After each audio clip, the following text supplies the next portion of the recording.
শেখ হাসিনার ভারতে পালানোর প্রায় ১ বছর পূর্ণ হতে যাচ্ছে।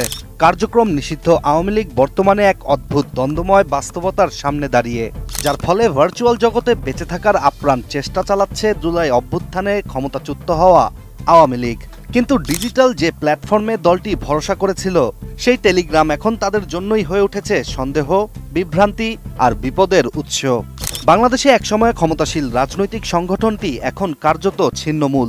তাই তো গত ১ বছরে দলটির প্রধান যোগাযোগের মাধ্যম হয়ে উঠেছে টেলিগ্রাম, যেখানে প্রতিদিন রাত ৯টা থেকে গভীর রাত পর্যন্ত চলে ভার্চুয়াল বৈঠক। এসব গ্রুপে সদস্য সংখ্যা ২০ থেকে ৩০ হাজার ছাড়িয়ে গেছে। সেখানে যুক্ত থাকেন দলের কেন্দ্রীয় নেতা, সাবেক ও বর্তমান সংসদ সদস্য, জেলা ও উপজেলা পর্যায়ের নেতারাও।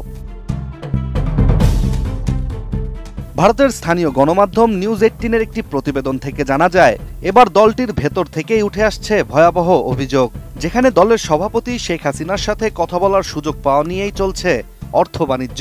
আর এই বাণিজ্যের কেন্দ্রে আছেন দলেরই সাধারণ সম্পাদক ওবায়দুল কাদের।